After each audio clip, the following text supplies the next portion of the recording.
नमस्कार, मी वृषाली पाटील बातमीपत्रात आपलं स्वागत करते। सुरुवातीला पाहूया टॉप 9 मोठ्या राजकीय बातम्या।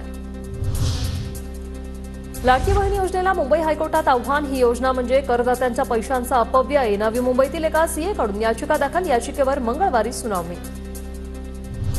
लाडक्या बहिणींना पैसे मिळू नये म्हणून कपटी सावत्र भावानं त्यांना कोर्टात पाठवलं। त्यांच्याकडून योजना बंद पाडण्याचा प्रयत्न। मुख्यमंत्री शिंदेंचा विरोधकांवर हल्लाबोल। सरकारला हिंदू मतांसाठी योजना आखाव्या लागतात। निवडणुकीला 2 महिने शिल्लक। निवडणुकीनंतर लाडक्या बहिणीला काही मिळणार नाही, संजय राऊतांची टीका। वीज माफी हा चुनावी जुमला नाही, आम्ही शब्दाचे पक्के। पुढील 5 वर्ष वीज माफी दिली नाही तर पवारांची अवलाद सांगणार नाही। विरोधकांच्या टीकेला अजितदादांचं प्रत्युत्तर। दिल्लीतील राजकारणात येत्या महिनाभरात मोठा उलाढाली। खुद्द शरद पवार याबद्दल बोलल्याचा शेकाप नेते जयंत पाटील यांचा दावा। या संभाव्य घडामोडींमुळे शेकापच्या अधिवेशनाला पवार अनुपस्थित असल्याचाही दावा।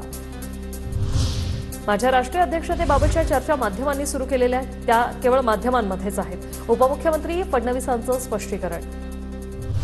नाव आणि वेश बदलून दिल्लीला गेल्याचे आरोप खोटे। आरोप खरे ठरल्यास राजकारण सोडेन, अन्यथा संसदेत खोटे आरोप करणाऱ्यांनी राजकीय संन्यास घ्यावा। अजितदादांचं सुप्रिया सुळेंना आव्हान।